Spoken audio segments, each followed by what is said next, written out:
Halo semua, di video kali ini kita akan melanjutkan pembahasan manhwa My Disciple Are Super Strong. Pada pembahasan sebelumnya, akhirnya kompetisi sekte dimulai. Namun karena sebagai tetua sekte tak mungkin diperbolehkan mengikuti kompetisi, pada akhirnya secara diam-diam Yi Yang bergabung dengan sekte Kanjong yang entah mengapa berisi orang-orang yang bisa dibilang aneh, walaupun sebenarnya di antara mereka memiliki kekuatan yang di luar nalar, khususnya Yi Yang sendiri. Untuk ujian babak pertama, semua kontestan harus melewati hutan kuno Lowland yang terkenal sangat berbahaya, sehingga siapa yang bisa berhasil sampai di kota kuno Lowland, mereka dianggap lulus. Singkat cerita, meskipun sebagian besar timnya cukup aneh, Yi Yang dan yang lainnya bisa berhasil mencapai kota kuno Lowland. Yi Yang berniat langsung pergi mencari tempat makan yang enak. Sementara itu, hantu pemabuk sudah mulai membuat keributan dengan mengambil anggur milik orang lain. Adapun Pak Tua Baixian, dia yang tak menyangka benar-benar bisa menginjakan kaki di kota kuno yang legendaris, sangat senang. Bahkan sambil mengangkat Xiao Bao, dia rela mengorbankannya asalkan sektenya bisa bangkit kembali. Tiba-tiba ada seekor burung besar yang datang dan mengejutkan semua orang. Ternyata burung tersebut membawa murid-murid dari sekte Wuji yang tak lain adalah Rushu dan yang lainnya. Apakah memang benar-benar ada transportasi? Aku pikir semua orang terbang ke sini, ucap Yi Yang yang juga terkejut. Namun setelah itu dia menjadi panik karena tiba-tiba Rushu mendekat, sehingga Yi Yang yang telah berjanji tidak akan datang benar-benar bingung harus berbuat apa. Kakak, kita berpisah saat ujian masuk. Aku tidak menyangka akan bertemu di sini lagi. Ini benar-benar pertemuan yang ditakdirkan, ucap Rushu. Yi Yang hanya bisa dibuat bertanya-tanya apakah identitasnya sudah terbongkar. Tetapi di saat kebingungannya itu, tiba-tiba secara paksa Rushu menggendongnya seperti seorang putri dan membawanya pergi, yang mana tentunya hal itu benar-benar membuat semua orang heboh karena mereka tidak menyangka Rushu yang dijuluki Putri Dewa Pedang memeluk seorang pria dari sekte Kanjong, walaupun Rushu dan semua saudari-saudarinya mengira Yi Yang yang sedang menyamar adalah seorang wanita. Dalam perjalanan, Rushu mulai mengatakan beberapa hal, termasuk dia yang benar-benar berterima kasih pada Yi Yang yang telah menyelamatkannya sewaktu ujian sekte Wuji. Mengikuti arus pembicaraan, Yi Yang mulai berbasa-basi dengan memuji Rushu yang dalam waktu setengah tahun telah menjadi lebih kuat. Kembali ke 2 bulan yang lalu, pada saat itu Rushu belum sekuat sekarang. Siang dan malam dia terus berlatih dan berlatih, meskipun diterjang oleh badai petir dia tidak menyerah. Namun meskipun telah berlatih sangat keras, itu sudah ketiga kalinya dia gagal menembus tingkat Soul Real, yang mana benar-benar membuatnya sedih. Melihat itu, sebagai seorang guru, Yi Yang mencoba membujuknya untuk berteduh dan beristirahat. Namun dengan sikap keras kepalanya, Rushu menolak. Bahkan dia sampai mengatakan bahwa saat hujan berhenti, dia akan pergi. Tetapi jika hujan sama sekali tidak mau berhenti, dia juga tidak akan pergi. Tak mungkin membiarkannya begitu saja. Dengan pedang di tangannya, tiba-tiba Yi Yang melepaskan sebuah tebasan yang dalam sekejap mata membelah awan hitam di langit, sehingga dengan itu hujan pun berhenti. Melihat itu dengan ekspresi sedihnya, Rushu berkata, "Aku tak tahu kapan bisa memiliki 1% dari keterampilan pedang guru." Singkat cerita, setelah itu Yi Yang benar-benar membimbing Rushu, bertujuan untuk membuat Rushu lebih santai dan tidak terlalu terbebani dengan latihannya. Dia membawanya pergi melakukan perjalanan. Rushu sendiri juga terlihat begitu senang karena bisa pergi ke banyak tempat dan melihat semua jenis kehidupan. Bahkan sampai bisa melihat lautan bintang di luar angkasa setelah Yi Yang membawanya. Tak lama setelah perjalanan, akhirnya dia bisa menerobos beberapa alam secara berturut-turut, mulai dari Spirit Realm, Soul Realm, Void Realm, sampai Secret Realm. Intinya, Rusu yang awalnya benar-benar kesulitan menembus ranah Spirit Realm, hanya dengan mengikuti gurunya dia bahkan bisa menerobos ke ranah Secret Realm. Bagi kalian yang belum tahu ataupun lupa tentang tingkat kultivasi, bisa lihat di gambar ilustrasi atau di deskripsi video. Kembali ke masalah saat ini. Alasan utama Rusu membawa Yi Yang sebenarnya dia ingin menanyakan sesuatu yang saat ini sedang mengganggu pikirannya tanpa mengetahui bahwa orang yang diminta saran adalah gurunya sendiri. Setelah Yi Yang terus meminta untuk menurunkannya, Rusu akhirnya turun. Kemudian dia mulai menceritakan pokok permasalahannya, yang mana intinya saat ini Rusu benar-benar sedang bingung dengan perasaannya sendiri karena sudah lama dia telah mengatakan akan mendedikasikan seluruh hidupnya untuk jalan ilmu pedang, tidak tergoda oleh debu fana dan hanya pedang yang ada di hatinya.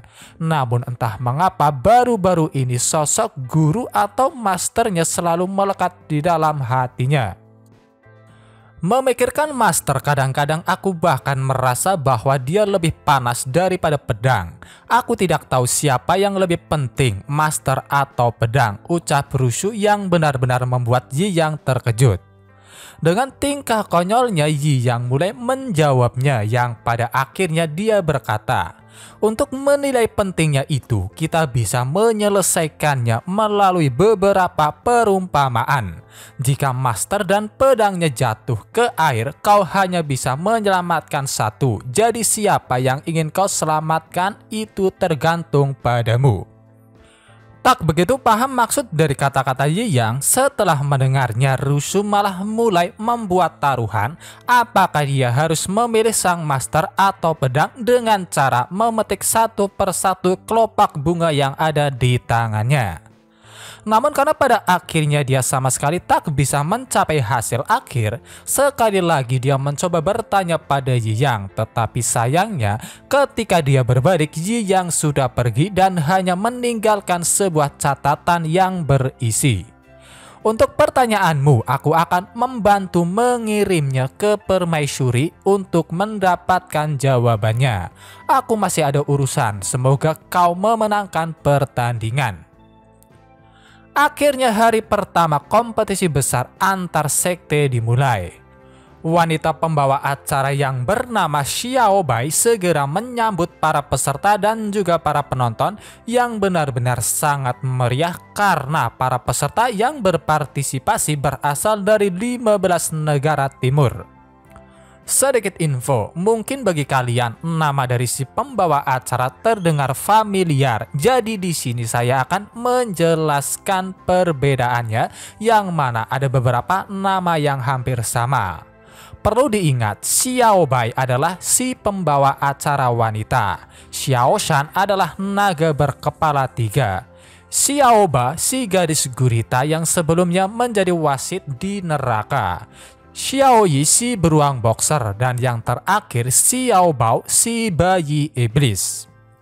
Xiao Bai segera menyambut ragu pertama yang tak lain ternyata kelompok Yi Yang, yaitu sekte Kanzong.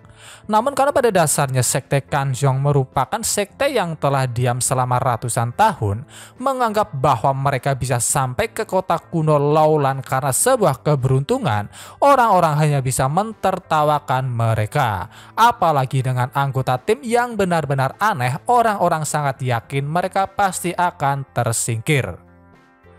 Ujian kita akan segera dimulai. Apakah kalian percaya diri seperti orang tua ini? Tanya Bai Xian. Namun sayangnya, Yi Yang berkata bahwa dia tidak akan bergerak dan hanya menunggu mereka dieliminasi. Sedangkan hantu pemabuk dan juga Bai Xuan, mereka malah sibuk dengan aktivitas masing-masing yang benar-benar membuat Pak Tua Bai Xian kesal. Sementara itu di antara kerumunan atau bisa dikatakan salah satu kelompok, Zhu Tian yang sedang bersama dengan kelompoknya melihat penampilan Yi Yang yang sedang membaca buku. Dia tiba-tiba membuat ekspresi serius saat berkata bahwa dia mencium nafas kematian saudaranya yang tak lain adalah Raja Iblis berkepala 9 dari Yi Yang. Mendengar itu, Zhu Bing lantas bertanya apakah mereka akan membunuhnya. Namun dengan segera Zhu Tian menjawab tidak, karena untuk saat ini mereka harus mendapatkan petunjuk rumah harta karun Laulan dahulu. Baru setelah itu mereka bisa memakan semua orang yang ada di kota kuno ini. Namun satu hal yang pasti, Yi Yang adalah orang pertama yang harus dimakan. Setelah itu Zhu Tian dan rombongan lainnya langsung dikirim ke arena atau ruang pelatihan. Itu menandakan bahwa babak pertama telah dimulai. Kembali ke Sekte Kanzong. Setelah mereka berpindah, tak butuh lama segerombolan iblis mulai mendekat. "Aku bersumpah aku tidak akan pernah menyerah," ucap Bai Xian dengan tubuh yang hanya bisa gemetar ketakutan. Di sisi lain, masih sibuk membaca buku, Yi Yang menyuruh Bai Xian untuk berhenti berjuang dan menyerah saja. Namun di saat yang bersamaan juga, hantu pemabuk yang dari awal mabuk melihat gerombolan para iblis, tiba-tiba sikapnya benar-benar berubah, yang mana kali ini dia memiliki penampilan serius dan sangat terobsesi untuk membunuh semua iblis. Dari dalam guci anggur, tiba-tiba dia mengeluarkan sosok wanita yang bisa kita sebut Dewi yang membawa payung. Setelah itu hantu pemabuk mulai mengamuk. Dengan ganasnya dia membantai satu persatu para iblis dan tak membiarkan mereka lolos, yang mana hal itu membuat Yi Yang sedikit terkejut. Namun itu lebih pada janji mereka yang katanya sudah sepakat untuk dieliminasi. Berbeda dengan Bai Xuan yang menganggap bahwa situasi ini normal karena hantu pemabuk merupakan salah satu di antara 5 hantu pembunuh iblis. Adapun alasannya, dikatakan bahwa hantu pemabuk merupakan anggota organisasi Tiange yang berspesialisasi dalam menyelamatkan tentara dari wilayah iblis. Namun dalam suatu operasi penyelamatan, semua anggotanya musnah dan hanya dirinya yang selamat. Dan sejak itu dia menjadi seorang pemabuk, dan saat melawan iblis dia pasti akan kehilangan kendali diri. Pada akhirnya tak butuh lama semua iblis dibantai oleh hantu pemabuk. Xiao Bai juga segera mengumumkan bahwa semua monster di ruang ujian bela diri nomor 1 telah dieliminasi, sehingga Sekte Kanzong masuk ke babak berikutnya. Namun terlepas dari semua itu, orang-orang hanya bisa bertanya-tanya bagaimana bisa Sekte Kanzong menang dengan tim yang bisa dikatakan cacat. Sementara itu di ruang ujian seni bela diri Sekte Wuji, di saat Rusu maju seorang diri untuk membantai para iblis, dengan santainya Lu Xing, Tong Er, Yanru, dan Shushu menunggu sambil memainkan sebuah kartu. Namun tentunya tak butuh lama Rusu bisa menyingkirkan semua iblis tanpa sedikit pun halangan, yang mana itu benar-benar membuat Xiao Bai dan semua orang sangat menantikan penampilan mereka selanjutnya. Berpindah ke ruang ujian bela diri Sekte Pedang Surgawi. Mereka merupakan salah satu kontestan yang difavoritkan akan memenangkan kompetisi kali ini karena pada dasarnya masing-masing di antara mereka dikenal jenius. Akan tetapi dengan semua prestasi tersebut membuat mereka menjadi sombong. Contohnya Lin Yusheng, murid generasi ke-9 dari Sekte Pedang Surgawi yang tidak puas pada Master Agung mereka yaitu Zhang Xi, karena menurutnya untuk apa Sekte Pedang Surgawi mereka yang berada di atas langit harus mengikuti kompetisi yang membosankan ini. Tak jauh berbeda, Zhao Chan yang disebut Putri Pedang Surgawi benar-benar merasa tidak senang dan benci pada Rusu karena menurutnya sungguh konyol orang seperti Rusu dianggap sebagai dewi oleh semua orang. Setelah itu dengan mudahnya Sekte Pedang Surgawi membantai semua iblis. Saking dahsyatnya serangan sampai-sampai dampak dari serangan menembus luar ruang ujian yang tentunya benar-benar membuat semua orang terkejut. Namun di detik berikutnya tiba-tiba salah satu ruang ujian diledakkan dari dalam yang membuat mereka semua baru sadar bahwa serangan sebelumnya bukanlah serangan dari Sekte Pedang Surgawi, melainkan orang-orang yang disebut pasukan Punisher. Arena seni bela diri ini sangat lemah, meledak hanya dengan satu pukulan, sangat membosankan, ucap pemimpin pasukan Punisher yang bernama Zhu Huo. Xiao Bai yang awalnya terkejut mulai menjelaskan bahwa ternyata pasukan Punisher berasal dari Sekte Laosan yang telah tinggal di pegunungan sepanjang tahun. Akan tetapi penafsiran mereka semua berbeda dengan Dong Fangjing yang sangat yakin bahwa Zhu Huo sebenarnya adalah iblis anjing, Zhu Bing adalah iblis kelinci, Zhu Yan adalah iblis domba, dan Zhu Mu adalah iblis tikus. Dengan semua itu, kali ini Zhu Tian benar-benar telah menangkap para master iblis tingkat binatang ke sisinya dan menjadikan mereka sebagai bawahannya untuk berpartisipasi dalam kompetisi besar ini, pikir Dong Fangjing yang sangat yakin para manusia tidak mungkin bisa melawan mereka. Namun tentu saja itu pengecualian bagi Yi Yang. Kita berpindah ke Bai Fei.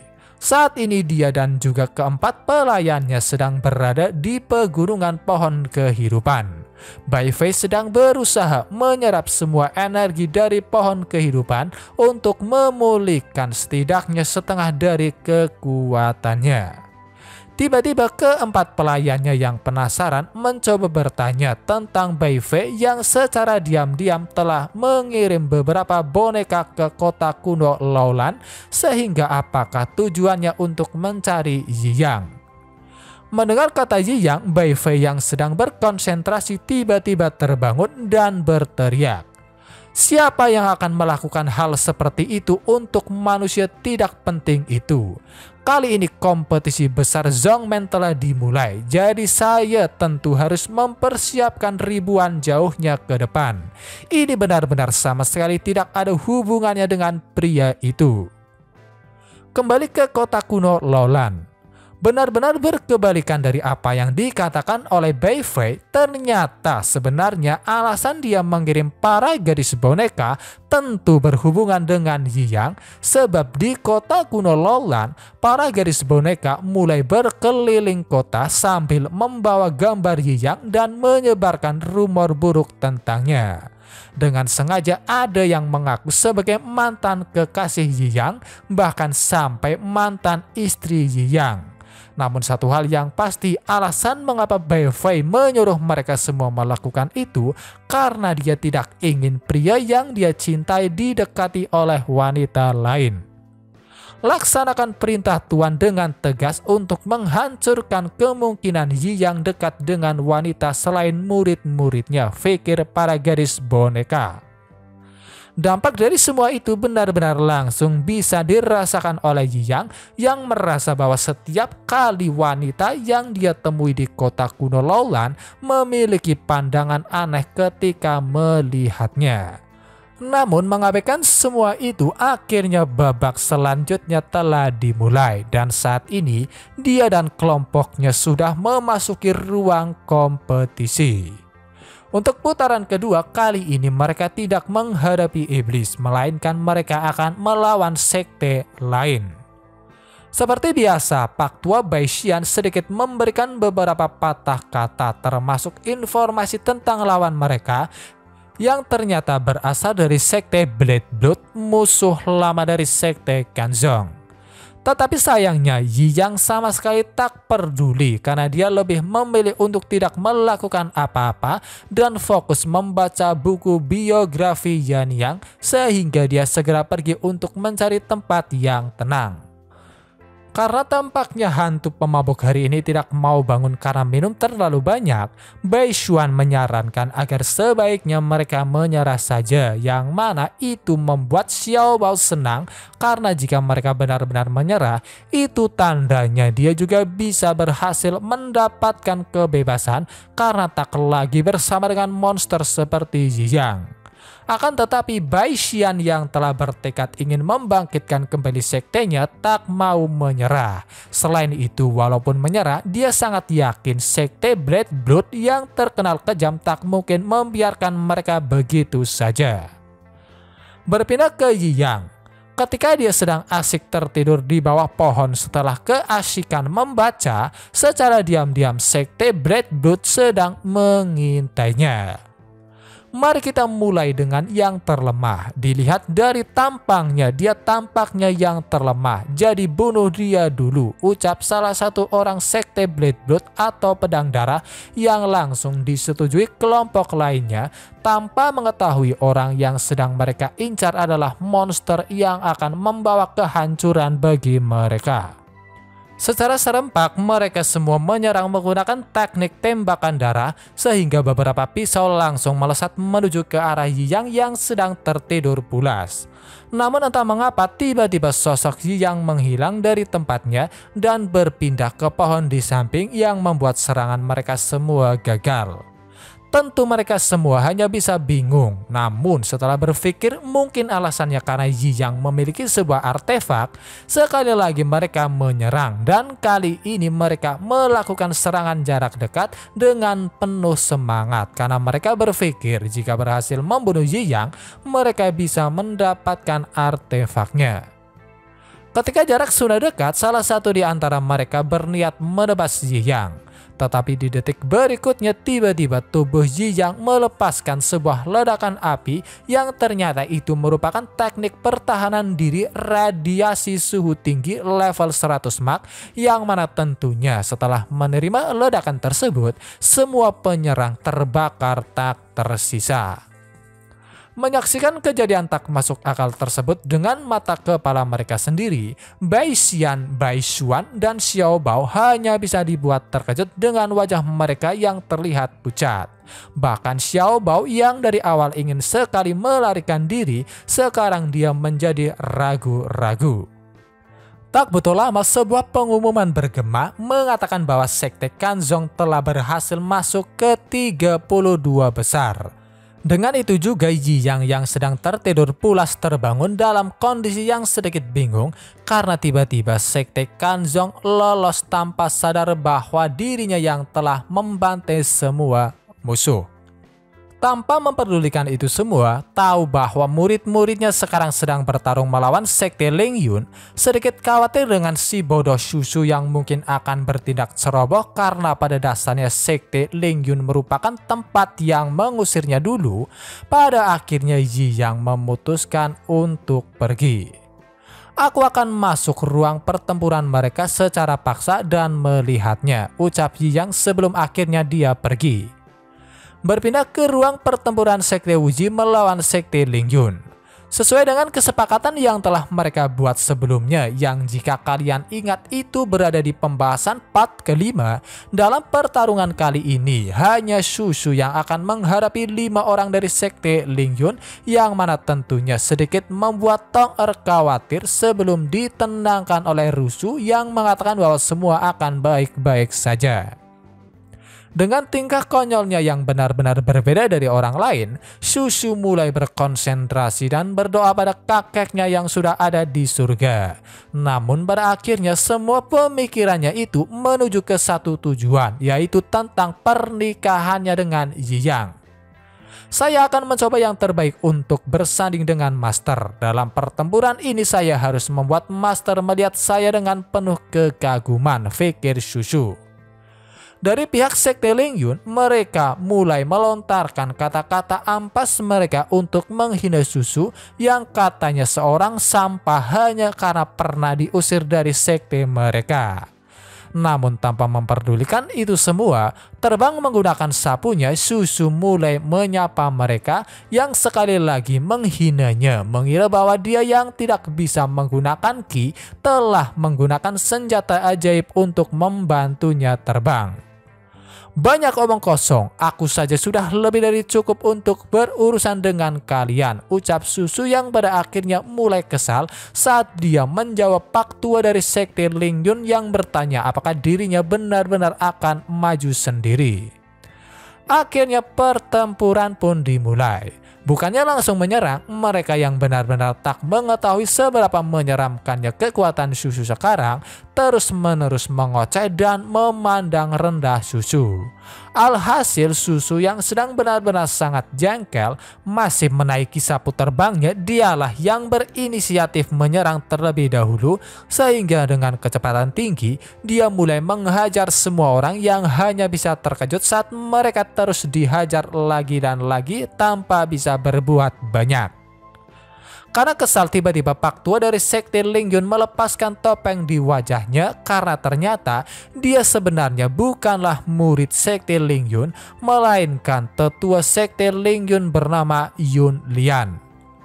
"Beraninya kau menyerang gurumu," teriaknya yang langsung dijawab, "Ternyata tetua Yun, kau menyamar sebagai peserta itu melanggar aturan. Selain itu, kau bukan guruku. Guruku hanya satu, yaitu Yi Yang. Kau tidak bisa dibandingkan dengannya." Setelah itu, Susu bersiap menyerang lagi. Namun tiba-tiba dia menutup matanya karena ternyata itu merupakan salah satu permintaan yang diberikan oleh Yi Yang. Dengan mata tertutup, dia segera membuat sebuah bola api raksasa yang bisa kita sebut bola energi Yi. Tentu hal itu benar-benar membuat orang-orang dari Sekte Ling Yun yang awalnya benar-benar sangat sombong hanya bisa terkejut, dan pada akhirnya mereka semua mulai melarikan diri, tak terkecuali Yun Lian yang sama sekali tak memperdulikan murid-muridnya dan hanya mementingkan keselamatannya sendiri. Susu akhirnya melepaskan serangan bola api raksasanya yang membuat usaha melarikan diri mereka sia-sia dan mau tak mau harus menerima serangan tersebut. Permintaan guruku yang kedua adalah mengoyak topeng kemunafikanmu. Namun karena tidak ada topeng, jadi aku hanya bisa mengoyak pakaianmu, ucap Susu, karena ternyata serangan dahsyatnya bukanlah untuk membunuh orang-orang Sekte Ling Yun, tetapi hanya menghancurkan semua pakaian mereka yang membuat mereka saat ini benar-benar telanjang dan dipermalukan. Di sisi lain, melihat semua itu, Yi Yang tak bisa menahan tawanya, apalagi mengoyak topeng kemunafikan yang diajarkan olehnya hanyalah sebuah perumpamaan. Susu sungguh polos, pikirnya. Sementara itu di luar ruangan pertandingan, sesuai dengan permintaan semua orang, siaran pertandingan Sekte Wuji melawan Sekte Ling Yun dibuka. Semua orang yang benar-benar sangat antusias ingin menyaksikan pertandingan luar biasa dari Dewi-Dewi Sekte Wuji hanya bisa dibuat terkejut ketika yang ditampilkan adalah kelompok Sekte Ling Yun yang sedang melarikan diri dengan keadaan telanjang bulat. Namun satu hal yang pasti, setelah itu segera diumumkan bahwa Sekte Wuji berhasil masuk ke babak 32 besar. Setelah Sekte Ling Yun tidak peduli lawan seperti apa, seharusnya tidak akan ada masalah karena ada rusuh, pikir Yi Yang. Sementara itu di ruang pertandingan Sekte Pedang Surgawi masih sama seperti sebelumnya, mereka membantai musuh-musuh dengan cara yang bisa dikatakan kejam.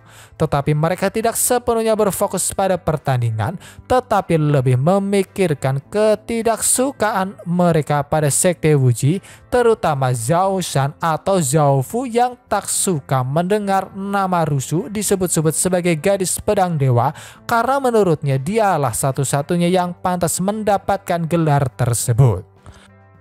Kita berpindah ke ruang pertandingan tim Zutian si Raja Iblis Babi. Karena setiap anggotanya merupakan iblis-iblis berperingkat tinggi, dengan mudahnya mereka mengalahkan lawan. Bahkan itu semua hanya dilakukan oleh satu orang, yaitu Zhu Bing, yang terlihat bosan menghadapi musuh-musuh yang lemah. Singkat cerita, pada akhirnya yang berhasil lolos adalah Sekte Bayangan Pedang atau Pedang Surgawi yang akan melawan Sekte Bayangan atau Sekte Kanjong.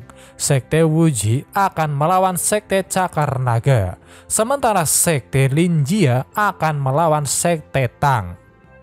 Tampaknya Sekte Cakar Naga tidak memiliki ancaman, ucap Yi Yang melihat lawan yang akan dihadapi oleh Sekte Wuji. Melihat itu, Bai Xian mulai menegur Yi Yang karena daripada memikirkan sekte mereka yang akan menghadapi Sekte Pedang Surgawi, malahan lebih memperdulikan sekte lain. Yi Yang yang sama sekali tidak tahu lantas bertanya, apa itu Sekte Pedang Surgawi? Dengan segera Bai Xuan menjelaskan bahwa Sekte Pedang Surgawi katanya adalah sekte terkuat di pertandingan tahun ini yang menganggap sekte lainnya sampah. Sama seperti sebelumnya, Yi Yang sama sekali tidak peduli dan ingin menyerahkan semuanya pada yang lainnya. Namun ketika dia hendak pergi, tiba-tiba Bai Xuan berkata bahwa jika Yi Yang mau bertarung, maka di setiap pertandingan selanjutnya dia akan menulis satu buku permaisuri cantik versi lain untuknya. Yi Yang yang awalnya tidak memiliki motivasi, dalam sekejap mata dia dipenuhi dengan semangat yang membara. Sekali lagi dia memastikan apakah yang dikatakan oleh Bai Xuan serius. Setelah dijawab iya, Yi Yang bahkan mulai mengatakan semua keinginannya, yang mana dia berharap permaisuri cantik Xiao Yu, Leng Feng, dan protagonis utama semuanya dikurung di sebuah ruangan rahasia. Mereka bertiga juga terkena racun dan sampai akhirnya sang protagonis utama harus menyelamatkan mereka bertiga pada saat yang sama. Oke permaisuri cantik, kisah di penjara segera ditulis, ucap Bai Xuan menyetujui kesepakatannya. Bai Xian hanya bisa menangis senang melihat buku yang ditulis Bai Xuan yang selama ini dia anggap tidak berguna, akhirnya bisa menunjukkan kegunaannya demi kejayaan Sekte Kanjong. Sehari sebelum pertandingan Sekte Kanjong melawan Sekte Pedang Surgawi, Yi Yang mengalami sebuah kejadian yang tak terduga, di mana ketika dia kembali ke penginapan, tiba-tiba sudah ada Susu yang katanya datang karena disuruh oleh Rusu. Biarkan aku membuat kakakku merasa rileks. Aku adalah master dalam memijat. Selain itu, saat ujian masuk sekte, kakak telah menyelamatkan kami. Aku selalu ingin membalas budi, ucap Susu. Yi Yang benar-benar hanya bisa bingung harus berbuat apa, karena dia sendiri tidak menyangka penyamarannya dulu ketika mengikuti ujian Sekte Wuji malah disalahpahami sebagai seorang kakak. Berpikir bahwa jika identitasnya terbongkar, situasinya mungkin akan menjadi lebih buruk. Pada akhirnya Yi Yang menolak tawaran Susu dan segera menyuruhnya pergi. Akan tetapi ketika pintu hendak ditutup, Susu menyelipkan sapunya dan secara paksa masuk lalu mendorong Yi Yang dan memojokkannya di tembok.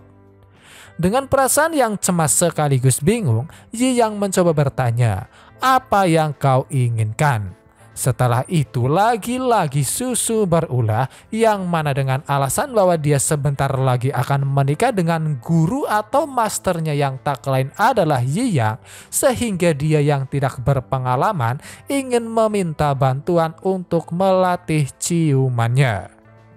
Aku tidak ingin terlihat bodoh di malam pertama. Meskipun pria pertama yang aku cium harus guru, tetapi tidak apa-apa kalau berlatih berciuman dengan kakak yang berpengalaman, ucap Susu saat dia mulai memejamkan matanya, yang benar-benar membuat Yi Yang semakin gelisah. "Apakah gurumu benar-benar begitu penting bagimu?" tanya Yi Yang, yang langsung dijawab, "Tentu." Setelah itu, Susu mulai menceritakan kenangan-kenangan indah saat dia bersama Yi Yang tanpa mengetahui orang di depannya sekarang adalah orang yang sedang dibicarakan. Namun intinya, alasan utama Susu sangat tergila-gila pada Yi Yang dan menganggap dia adalah orang terpenting baginya, itu semua karena selain saudari-saudarinya, Yi Yang merupakan satu-satunya orang yang mau menerima dirinya yang selalu dianggap bodoh karena tidak dapat berkultivasi. Untungnya aku bertemu dengan guru. Dia mengajariku sihir, memberitahuku untuk selalu percaya pada cahaya, walaupun sebenarnya dialah cahayaku. Tidak peduli apapun yang terjadi, dia adalah orang yang ingin aku nikahi, tambah Susu. Yi Yang benar-benar dibuat kagum dengan sikap Susu yang terlihat sangat tulus. Tetapi sedang serius-seriusnya seperti itu, lagi-lagi Susu berulah. Tetapi untungnya dengan segera Yi Yang menggunakan teknik teleportasi untuk mengirimnya ke kota. Sementara itu di tempat lain, Rusu dan juga yang lainnya terlihat sedang berdoa, berharap kakak perempuan mereka yang tak lain adalah Yi Yang yang sedang menyamar bisa selamat menghadapi sekte pedang surgawi. Asalkan kakak bisa selamat, aku akan memperkenalkan dia pada guru, ucap Tong Er yang bisa dikatakan kebodohannya 11-12 dengan Susu. Akhirnya hari pertandingan 32 besar Sekte Kanzong melawan Sekte Pedang Surgawi akan segera dimulai.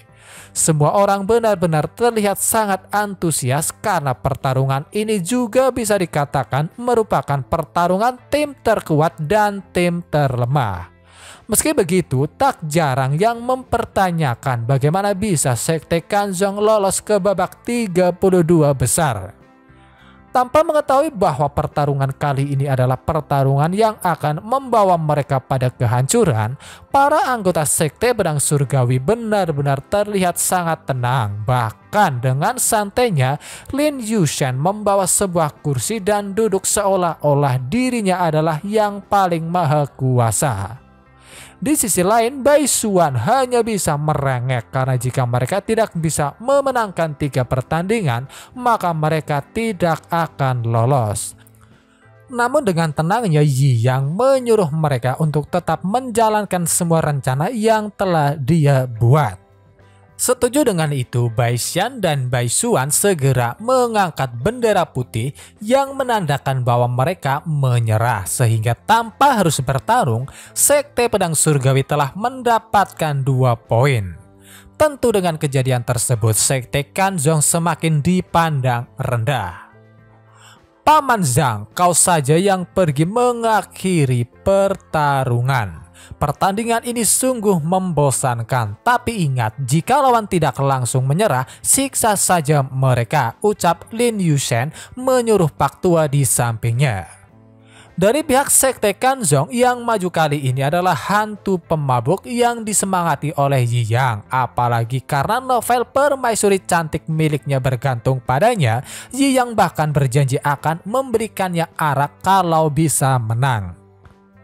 Jika kalian merasa bingung, untuk novel Permaisuri Cantik merupakan novel Yanyang, dan karena translate-nya menggunakan nama Permaisuri Cantik, jadi kita akan menggunakan nama tersebut. Di pertandingan, aku tak akan berbelas kasihan hanya karena kau seorang wanita lemah. Tidak peduli siapa lawanku, nasibnya akan sangat mengenaskan, ucap Zhang mencoba menekan hantu pemabuk dengan auranya. Namun tanpa memperdulikan itu semua, hantu pemabuk langsung mendekat dan memukul Zhang yang sama sekali tak berdaya. Seusai menghajarnya, hantu pemabuk langsung menjambak rambut Zhang dan menyeretnya ke pinggir arena. Melemparnya ke atas, dia langsung menyemburkan arak dari dalam mulutnya dan dengan satu jentikan jari, Zhang langsung meledak di tempat. Tentu kejadian tersebut benar-benar membuat semua orang sangat-sangat terkejut, tak terkecuali Lin Yushen dan Zhongfu.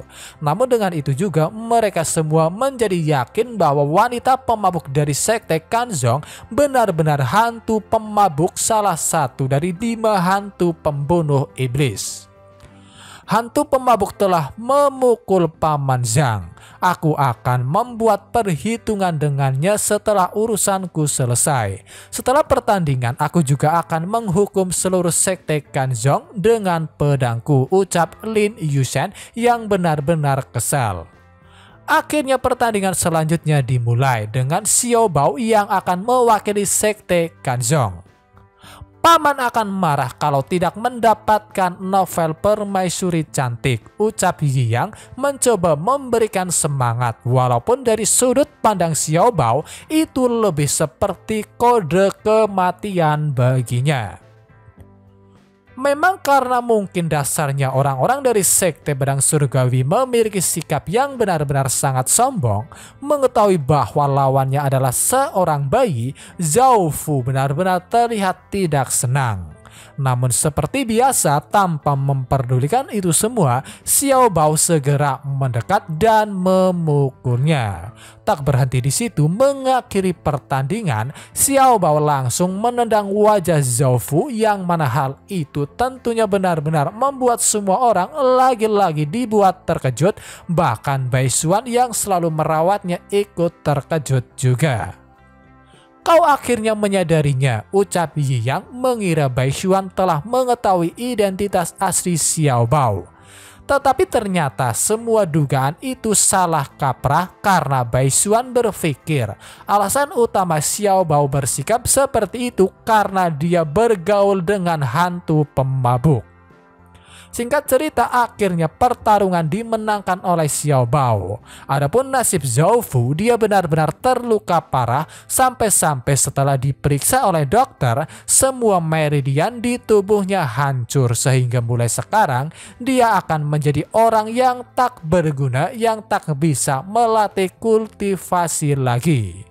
Di sisi lain, setelah kembali, Xiao Bao mendapat hukuman dari Bai Xuan yang bertingkah layaknya ibu memarahi anaknya yang nakal. Akhirnya pertandingan terakhir segera dimulai, yang mana kali ini Lin Yushen benar-benar sangat marah, berbeda dengan lawannya yaitu Yi Yang yang sama sekali tidak peduli. Sebagai pembawa acara, Xiao Bai sedikit memberikan beberapa patah kata yang mana intinya menurutnya sebaiknya Yi Yang menyerah sebab lawannya kali ini adalah Lin Yushen, orang yang selalu bisa mengalahkan musuh dengan satu serangan. Namun karena sudah benar-benar sangat marah, Lin Yushen berkata bahwa hanya dirinya lah yang boleh menentukan apakah Yi Yang atau lebih tepatnya sekte Kanzong boleh menyerah atau tidak, karena mereka telah melukai Zhang dan juga Zhao Fu. Tunggu aku selesai membaca halaman ini dulu, ucap Yi Yang yang benar-benar sangat fokus membaca buku biografi Yan Yang tanpa memperdulikan semua ocehan Lin Yushen. Lin Yushen hanya bisa bertambah kesal sebelum akhirnya dia menggunakan teknik miliknya yaitu bayangan pedang langit untuk membuat beberapa cloning dirinya. Aku hanya perlu menggunakan satu bayanganku untuk menghancurkan seluruh titik meridian di tubuhnya, teriaknya. Salah satu bayangan Li Yushen langsung menyerang, namun sayangnya serangannya sama sekali tidak bisa menjangkau Yi Yang yang bisa menghindar dengan kecepatan yang sangat luar biasa. Sekali lagi menyerang, Li Yushen menggunakan teknik pedang pembunuh jiwa yang menciptakan beberapa pedang dan langsung melesat ke arah Yi Yang. Tetapi lagi-lagi setelah asap dari ledakan menghilang, Yi Yang masih berdiri sehat walafiat, bahkan dia mulai berpikir untuk menyelesaikan 2 baris lagi baru memulai pertarungannya. Xiao Bai hanya bisa berteriak mewakili kebingungan semua orang dengan kejadian tak masuk akal tersebut. Namun salah satu juri mengatakan bahwa Yi Yang sebenarnya bergerak dan menghindari setiap serangan. Tetapi hanya saja karena pergerakannya terlalu cepat, gerakannya itu tidak dapat ditangkap oleh mata Lin Yushen. Lin Yushen yang awalnya sudah sombong bisa menghabisi Yi Yang hanya dengan menggunakan satu cloningnya, pada akhirnya dia mengerahkan seluruh cloning miliknya yang tentunya membuat kekacauan besar di atas arena. Kali ini dia pasti mati, ucap Lin Yushen sebelum akhirnya dikejutkan oleh sosok Yi Yang yang tiba-tiba muncul di depannya dan berkata, "Hai, mengapa kau tidak memakai tubuh suci pedang langit? Muridku selalu ingin meneliti jurus itu. Ayo ku bersihkan dulu bayanganmu lalu tunjukkan padaku." Menjentikan jarinya, dalam sekejap mata semua cloning milik Lin Yushen musnah. Lin Yushen yang terpancing pada akhirnya mulai menyiapkan teknik tubuh suci pedang langit yang hanya bisa membuat semua orang terkejut karena teknik tersebut merupakan serangan terkuat yang diluncurkan oleh perpaduan pedang dari semua generasi pendekar suci pedang langit. 7 pedang yang dilapisi aura emas langsung melesat ke arah Yi Yang yang masih sibuk dengan bukunya. Namun dengan tatapan bosannya dia hanya berkata, "Sungguh jurus yang lemah dan hanya cantik di luar. Nanti aku akan mengubahnya menjadi lebih baik lalu memberikannya pada Rusu." Setelah itu, menggunakan tendangannya, Yi Yang langsung menghancurkan semua pedang-pedang tersebut. Untuk menghadapi Lin Yushen masih menggunakan tendangannya, tanpa pandang bulu dia langsung menendang bola milik Lin Yushen yang tentunya hanya bisa membuatnya menjerit kesakitan. Bahkan secara refleks penonton pria langsung menutupi bola-bola mereka. Menerima tendangan kedua, Lin Yushen langsung dikirim melesat keluar arena dan setelah menembus beberapa bangunan dia akhirnya terkapar di tanah tak berdaya. "Aku adalah kebanggaan di generasi ini. Tidak disangka akan kalah di tangan orang yang kecanduan membaca buku tak karuan itu. Aku tidak bisa menerima ini," ucap Lin Yushen dengan susah payah. Singkat cerita, pada akhirnya dengan penuh sukacita, Xiao Bai segera mengumumkan bahwa Sekte Kanzong berhasil lolos ke babak 16 besar. Namun entah mengapa, menganggap bahwa semua pria yang membaca buku permaisuri cantik begitu kuat, Xiao Bai tiba-tiba memutuskan bahwa kelak syarat pertama untuk bisa menjadi pacarnya adalah dia harus pernah membaca buku permaisuri cantik. Oke semua, mungkin cukup sampai di sini dulu video pembahasan kali ini. Terima kasih buat kalian yang sudah menonton dan sampai jumpa lagi di video berikutnya.